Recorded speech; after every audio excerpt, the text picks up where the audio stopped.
Deus seja louvado neste novo dia, quando vamos agora juntos em sintonia com todos que fazem parte da grande comunidade IBNU, vamos refletir na palavra de Deus e observar seus ensinamentos e o seu valor para a nossa vida. E hoje vamos falar sobre um tema talvez um pouco difícil de refletir e de considerar. O que inferno tem a ver com amor eterno? Será que há alguma ligação entre essas duas coisas aparentemente tão distantes e diferentes? Então convido a todos agora a prestar atenção no livro do Apocalipse, capítulo 20, no versículo de número 11, indo até o final do capítulo. E a Bíblia vai então nos dizer o seguinte: Depois vi um grande trono branco, e aquele que nele estava assentado. A terra e o céu fugiram da sua presença, e não se encontrou lugar para eles.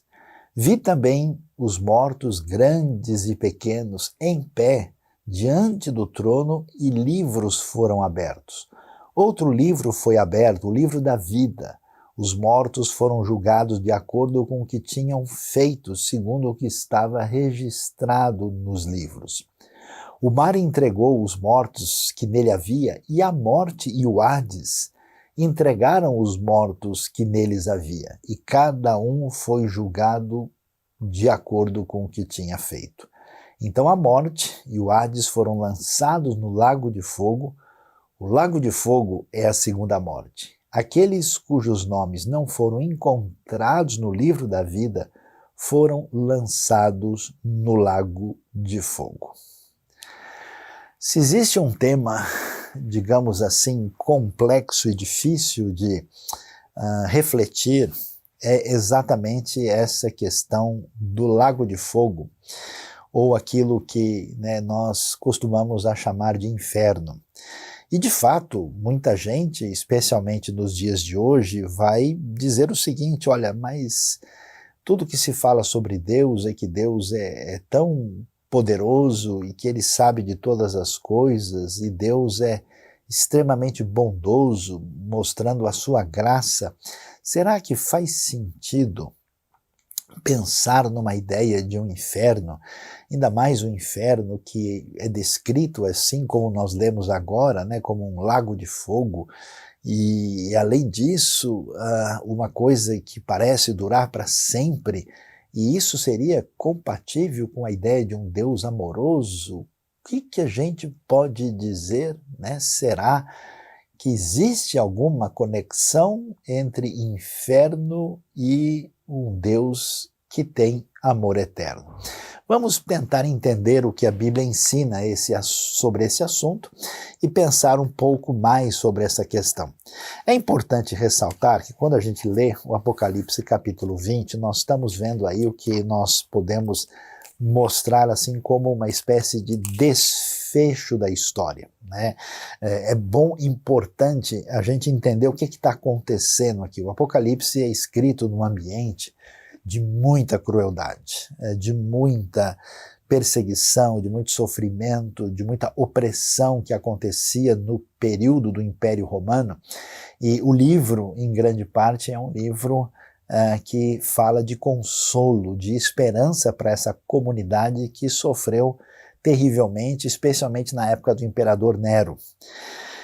E agora, a Apocalipse começa a revelar que por trás dessa visão, que seria a política do mundo antigo, existe uma realidade por trás do cenário, uma realidade sob o domínio de Deus, e que Deus, mais cedo ou mais tarde, haveria de trazer juízo a respeito de tudo aquilo que a gente pode contemplar das coisas absurdas que existiam no período do contexto da opressão romana.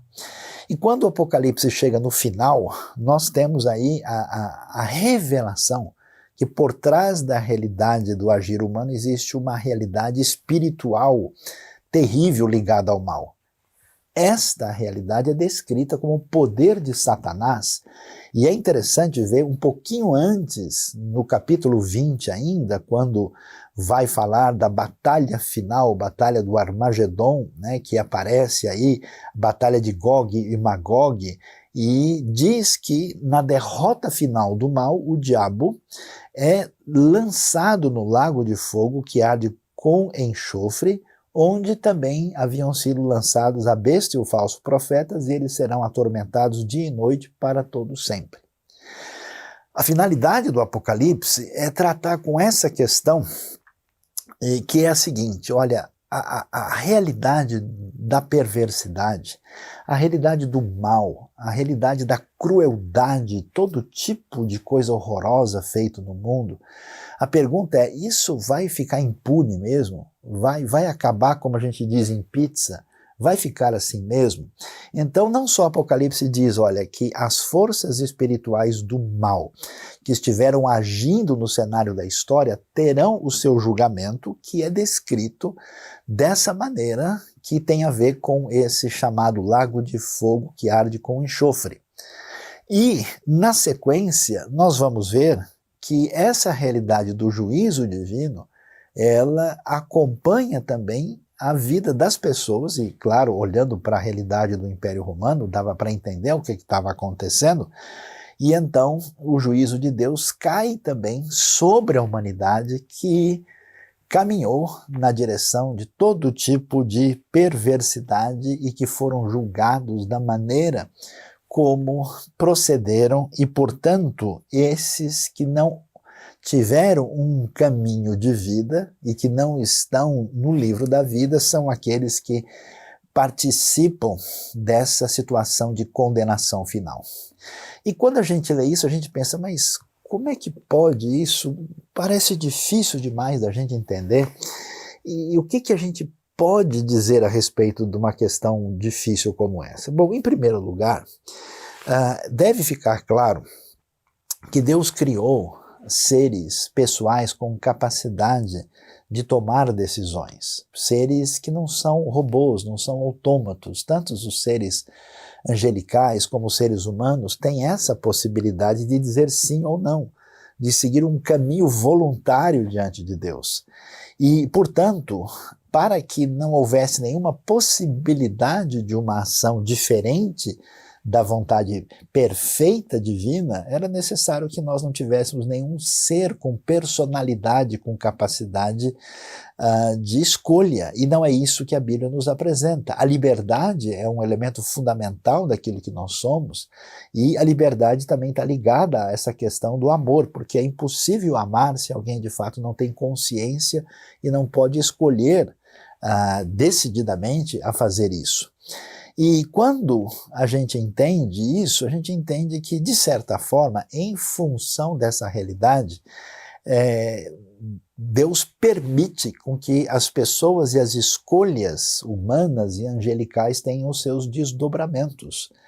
E a gente às vezes entende a coisa de modo errado, tem gente que diz, olha, mas espera aí, Deus pode fazer isso, ou ele não pode, né? Deus não é onipotente. Pois é, mas essa frase tem que ser bem entendida, porque Deus pode tudo, então ele pode criar uma pedra tão pesada que ele mesmo não consiga carregar, Deus pode deixar de existir. Essas frases, elas são autoexcludentes, elas são uma contradição.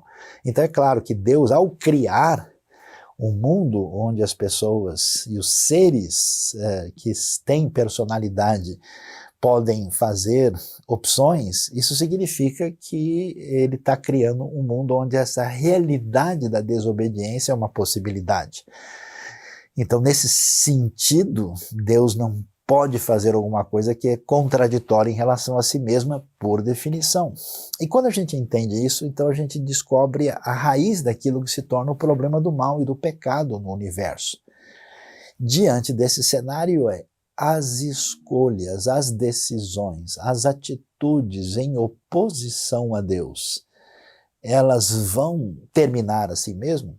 Será que a gente pode imaginar que faz sentido pensar num Deus justo e bondoso, dentro de um universo onde não existe lei, não existe referência, onde cada um pode viver como bem entender? Diante dessa verdade, agora a gente entende um pouco mais até a força do Apocalipse. Porque pensa bem, quando a gente pensa, por exemplo, na Segunda Guerra Mundial, ou num governo stalinista, ou em ambientes de bastante genocídio, né, e de repente há ali um conflito que afasta, né, que destrói aquela tirania, que tira aquele ditador do cenário, a gente pensa, puxa, mas por que o pessoal teve que ir lá fazer isso? Por que o pessoal foi lá atacar, né, o Hitler, ou teve que atacar o Stalin, ou Idi Amin, ou Gaddafi, ou não sei mais quem, ou Saddam Hussein? Como é que a gente percebe que o mal chegou num ponto em que não existe alternativa diante da realidade do mal radical? E é isso que a gente percebe aqui, né? O pessoal vendo tudo o que estava acontecendo no Império Romano, que seria mais ou menos um tipo de totalitarismo semelhante ao que nós vimos nos anos recentes da nossa história, a ideia bíblica é, olha, isso não vai acabar em pizza, porque quando não existe justiça, quando não existe uma intervenção, o mundo vira um caos, não existe qualquer temor da má obra, as pessoas são capazes de fazer as maiores crueldades possíveis. Então, a ideia de condenação, de juízo, ela é fundamental quando pensamos num universo de justiça. Quando pensamos de que não pode ser assim, a gente não está falando aqui de que essa caricatura que o pessoal tem, né, a pessoa, ele acabou, né, indo numa festinha com os amigos no final de semana, então Deus está lá comemorando que vai jogar o cara no lago de fogo porque ele não foi suficientemente religioso, que é uma caricatura feita por pessoas que não conhecem quase nada da Bíblia. A ideia não é essa, a ideia é se a gente vive num universo onde a realidade ética e de justiça faz sentido, ou realmente não importa se você viveu uma vida traficando órgãos humanos e matando pessoas, ou se você viveu uma vida ligada à justiça, ao amor e à misericórdia. É essa questão fundamental que aparece aí. E olhando para esse cenário, a gente pensa, mas e aí? Tudo bem, eu entendo, né? Como é que a gente entende esse negócio? Como é que vai ser então essa situação do juízo? É curioso, né, que, na verdade, na Bíblia, essa questão da discussão do inferno, ela precisa ser vista com alguns aspectos assim que chamam a nossa atenção. Primeiro que há várias palavras para se referir ao que a gente chama da vida após a morte, né? Existe uma palavra grega, né, que é a palavra Hades, e que é uma tradução, muitas vezes, da palavra hebraica Sheol, que é uma referência ao mundo dos mortos, né? Às vezes, nessa palavra Hades, o sentido significa apenas a realidade da vida pós-morte. Em muitos textos, Hades significa a vida pós-morte numa situação de condenação e sofrimento. Então você veja, por exemplo, aqui em Apocalipse 20, que é curioso, que a morte e o Hades são lançados no lago de fogo, né? Curioso, né? Parece o inferno sendo lançado dentro do inferno. Mas o sentido aqui é exatamente que nessa realidade pós-morte as coisas vão na direção do juízo, onde há a vitória absoluta de Deus e do seu Rei, Messias e agora Salvador e Juiz também, no desfecho último da história. E o que a gente precisa entender é que, falando dessas realidades da vida futura, daquilo que a gente chama de escatologia individual, a Bíblia utiliza uma linguagem que não é uma linguagem absolutamente objetiva, concreta, como se a gente pudesse descrever um livro em cima da mesa. Esses textos bíblicos que falam desses assuntos usam uma linguagem simbólica, uma linguagem poética, são elementos que parecem que nós não temos condições de apreender na sua plenitude o que de fato eles estão querendo dizer, e por isso a Bíblia apresenta a ideia de uma maneira mais rica por essa linguagem simbólica. Observe, por exemplo, as descrições que a Bíblia apresenta sobre o inferno. Olha lá, se você presta atenção aqui, em Apocalipse 20, você vai ver que o inferno é descrito como um lago de fogo com enxofre. No entanto, esse mesmo texto, esse mesmo inferno é descrito como um lugar de trevas exteriores nos evangelhos. Você vai ver em Mateus essa expressão aparecendo, né? Densas trevas, trevas exteriores. Em Marcos 9, por exemplo, a partir do verso 44, nós temos lá uma frase curiosa sobre essa condenação, que é o lugar onde onde o bicho não morre. Então preste atenção comigo, como é que você tem um lugar onde tem um bicho que não morre, é absolutamente escuro e é um lago de fogo com enxofre?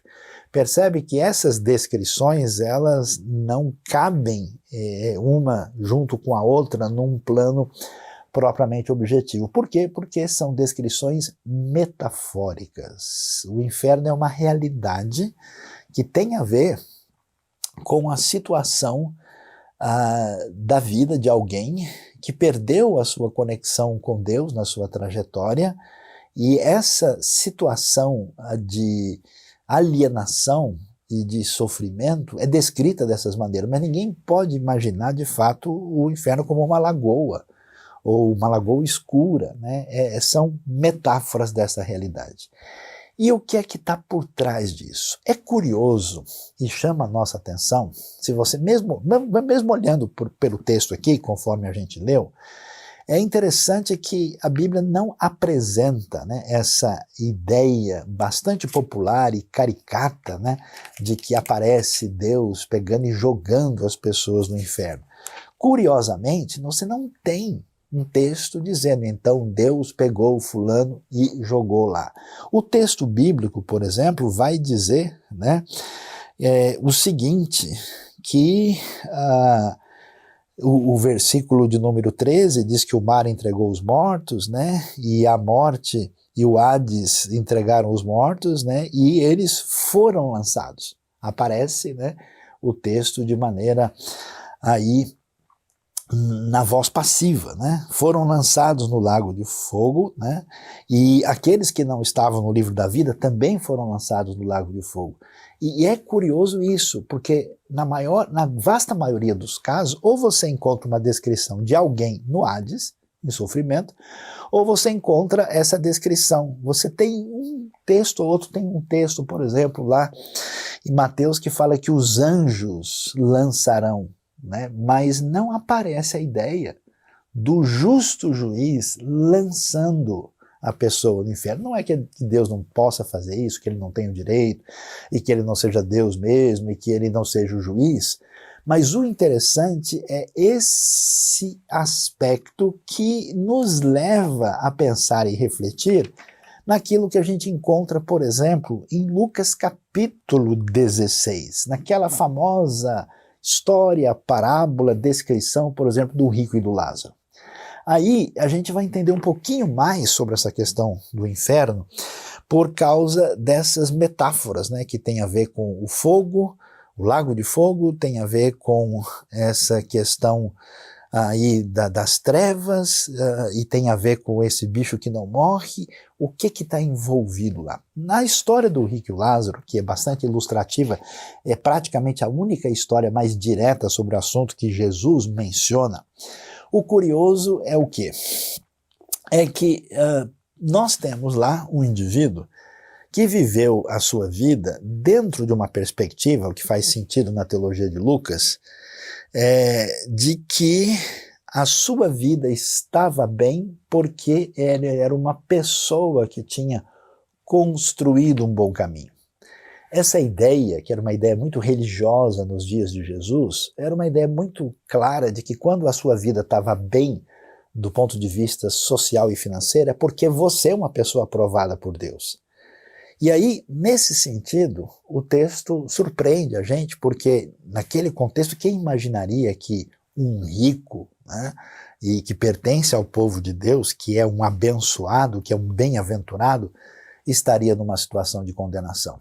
E curiosamente, esse rico não tem nome, enquanto do outro lado, nós temos alguém que a gente olhando dizia, esse cara não tem a bênção de Deus, que é o Lázaro, né? Cujo nome tem a ver com a ideia de auxílio, de ajuda, e ele tem um nome personalizado.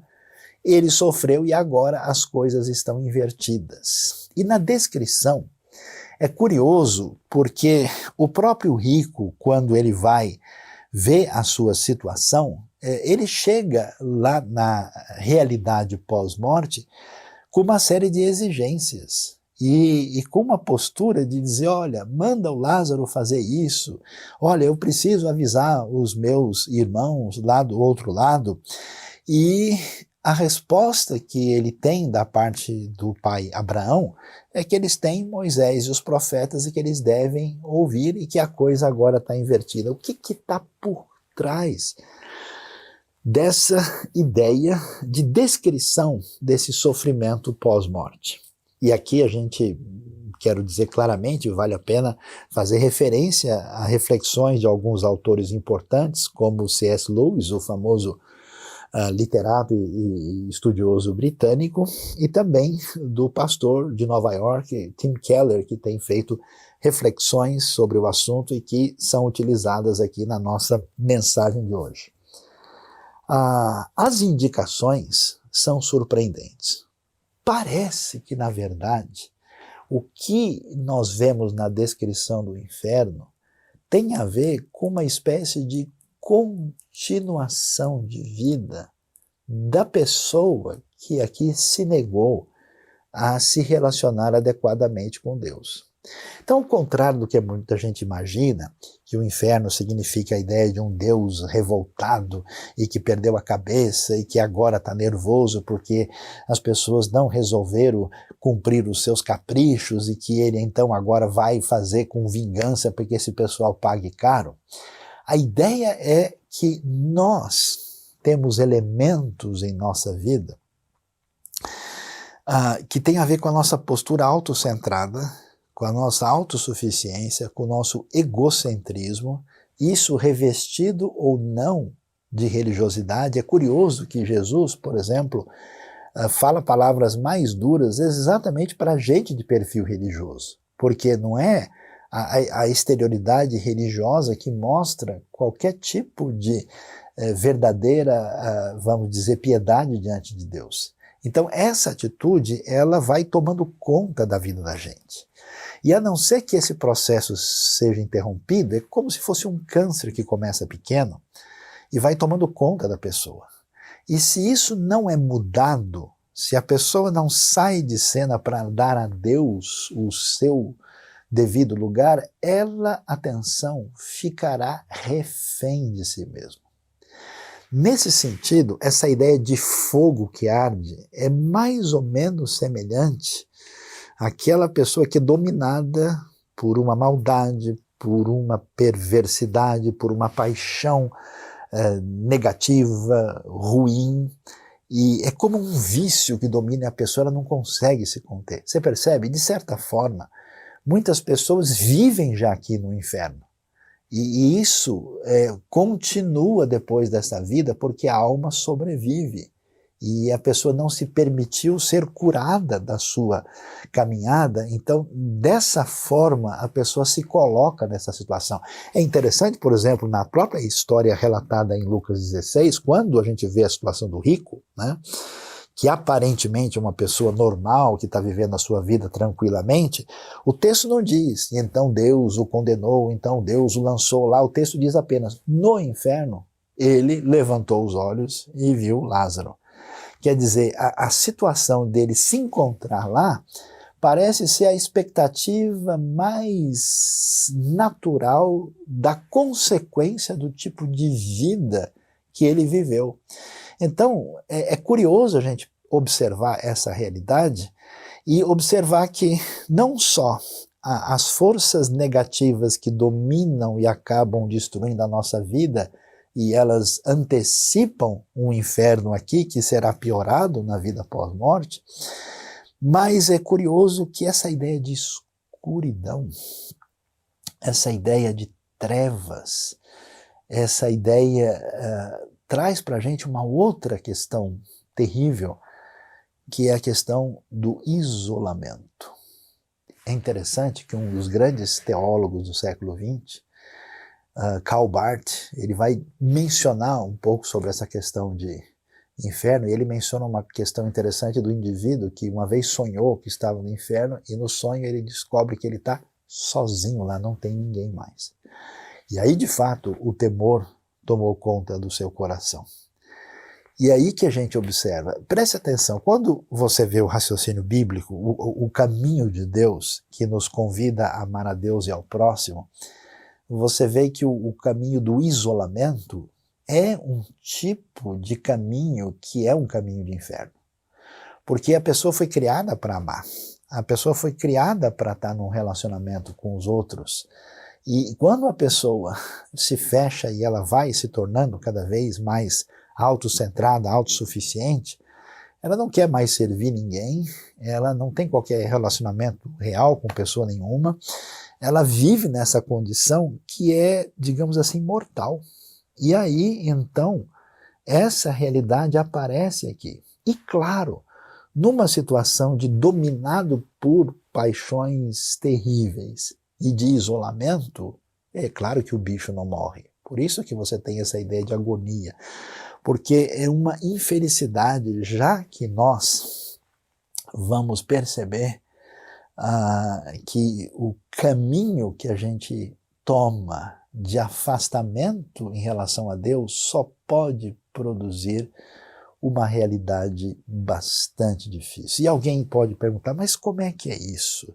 É verdade que esse negócio é uma coisa que é eternidade toda? Então, a Bíblia nos apresenta, você leu comigo aqui, a gente leu Apocalipse 20:10, né, quando fala lá, a Bíblia deixa claro, por exemplo, que esse é um lugar preparado para o diabo e seus anjos, quer dizer que Deus não tenha qualquer intenção de preparar um lugar para condenar as pessoas, aquilo é um lugar compatível com a realidade do mal extremo, ou a quem se entrega a essa realidade, mas é interessante que diz que eles serão atormentados todos os dias pelos séculos dos séculos, mas alguns textos, por exemplo, falam que vocês devem temer aquele que pode não só destruir o corpo, mas pode destruir o corpo, ou matar o corpo e a alma.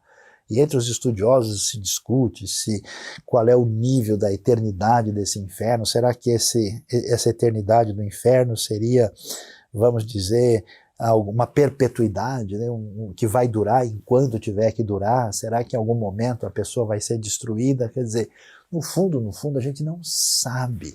Os estudiosos discutem, mas eu acho que é até uma discussão desnecessária, porque só em pensar em passar por um período assim, né, é um negócio complicado. A discussão está que se nós temos uma alma essencialmente imortal, necessariamente essa condição permanece, digamos assim, por toda a eternidade. Agora, se a nossa alma não tem uma imortalidade ligada a ela mesma, ela precisa ter essa imortalidade que vem de Deus, então pode haver a possibilidade dessa alma, como alguns imaginam, deixar de existir. A questão é complexa e ela não alivia a dificuldade. O que nós precisamos entender é que diante desse cenário, nós vamos encontrar essa realidade de que as pessoas que não entendem que quando Deus bate à porta da nossa vida e bate ao nosso coração, e nós entendemos que nós não podemos viver por nós mesmos, e nós não podemos ter uma atitude em que nós temos o domínio e o controle de todas as coisas, nós vamos fazer a oração do Pai Nosso.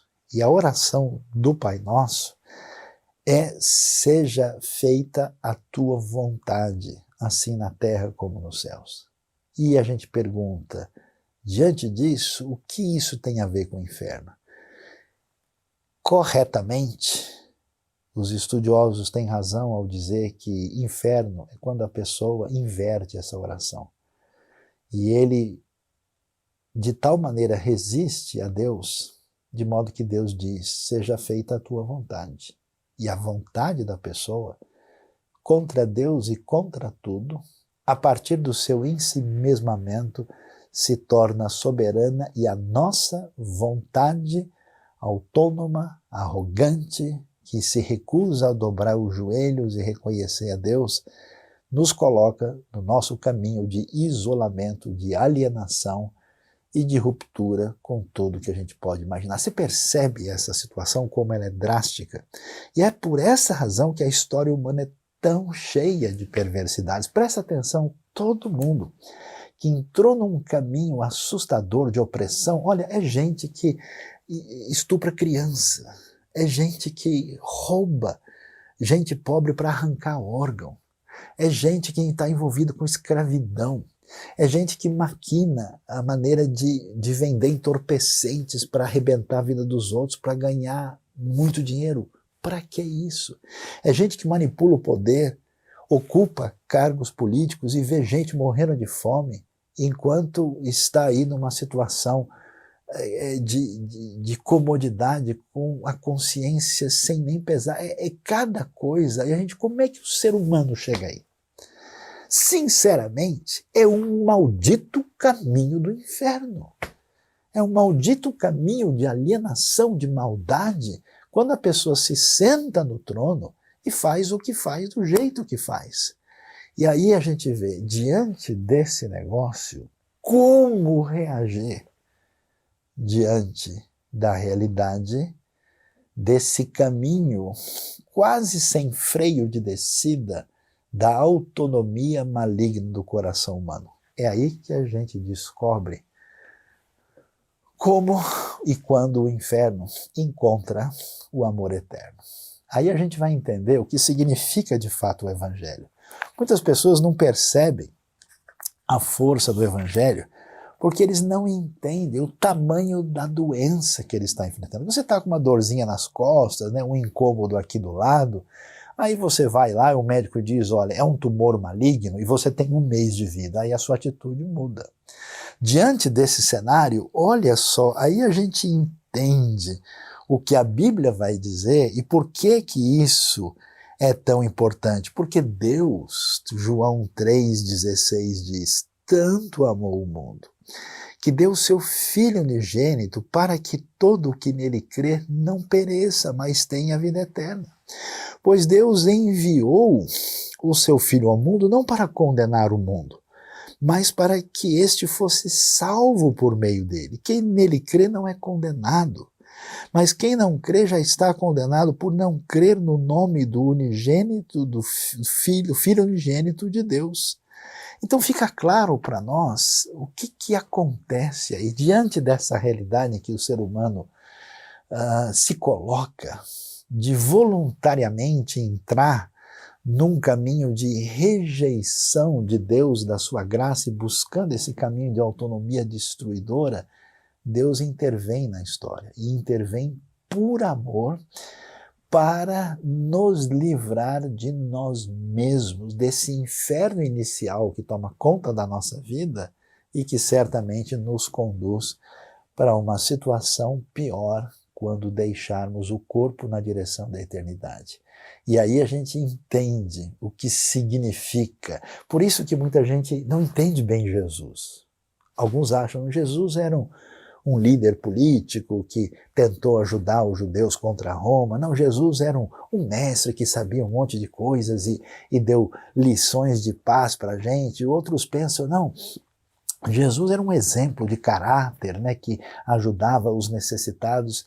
Jesus é o Filho de Deus, é o Salvador, é aquele que representa esse amor sem fim da parte de Deus e que deu a sua vida por nós para que nós tivéssemos a libertação de nós mesmos, o perdão dos pecados e a vida eterna. Por isso o Evangelho é a coisa mais estranha que existe nesse mundo.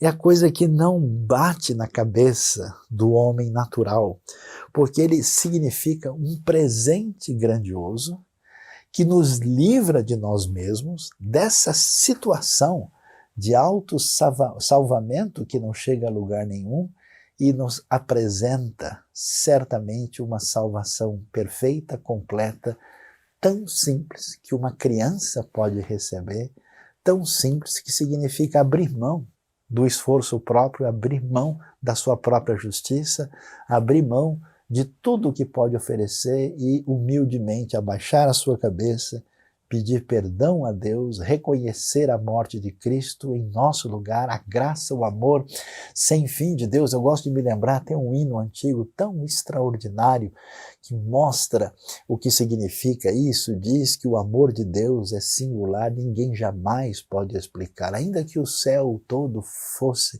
que o mar todo fosse tinta, que o céu todo fosse papel, que os homens todos fossem escrivães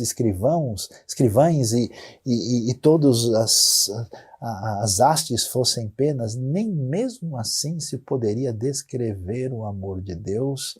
Você vê que a resposta ao nosso inferno vem de Deus e ela se chama amor eterno. E para terminar isso, a nossa reflexão importante de hoje, que é um tema bíblico e que é pertinente e é recorrente, do qual a gente não tem como fugir. Muitas vezes eu vejo muitas pessoas religiosas falando sobre o inferno. E a maneira como abordam isso é um tanto quanto preocupante, porque falam do assunto como, vamos dizer assim, como se fosse uma espécie de lição de matemática. Olha, pessoal, aqui tem isso, ou você faz isso, ou acontece aquilo. E parece que não sentem na profundidade do seu coração do que é que estão falando. É como se eu tivesse assim num hospital de pessoas, sabe, queimadas aí por um incêndio, e vendo as pessoas ali numa situação de dor e tivesse descrevendo aquilo como se fosse uma planilha com cálculo de venda de bolacha, sem saber do que eu estou falando exatamente. O que preocupa a gente é quando pessoas religiosas parece que mencionam o inferno de maneira triunfante. É como se dissesse, nós estamos certos, e aquelas pessoas que não são que nem a gente, bem feito para eles. Nada pode ser tão sem sentido quanto isso. É curioso que para pessoas arrogantes e insolentes em nome da religião, é que Jesus apresentou as palavras mais duras, que na verdade têm o objetivo de acordar essas pessoas. Mas na verdade, como acontece com homens e mulheres de Deus na história, ao ver gente que na sua caminhada estão cegos espiritualmente, são reféns do seu próprio caminho de autossuficiência, arrogância, vício, maldade, pecado, isolamento, não conseguem enxergar o amor de Deus, isso deve trazer em nós um peso no coração, deve trazer um compromisso maior com a missão, deve nos fazer buscar essa relação de proximidade com Deus para que a nossa vida seja um canal de expressão desse amor eterno, porque o inferno que vive dentro da gente só é quebrado, só é destruído, só é vencido quando a graça profunda de Cristo Jesus, que gratuitamente, por amor, Deus se identificou conosco, sofreu como nós, teve as nossas dores, padeceu e pela sua morte, com um amor incomensurável, inefável, extraordinário, resolveu nos perdoar. Então eu convido você, se você nunca pensou seriamente sobre sua vida espiritual, abra o seu coração e dê uma chance a Deus. Chance a esse evangelho que um dia mudou a minha vida e mudou a vida de milhões de pessoas. E se você está na sua caminhada religiosa, que não está muito legal, preste atenção nisso e volte o seu coração para a sensibilidade da palavra, porque a gente descobre que esse caminho de inferno é um caminho que, na verdade, tem a ver com Deus entregar a nós mesmos a nossa própria postura, que é uma fuga do seu amor.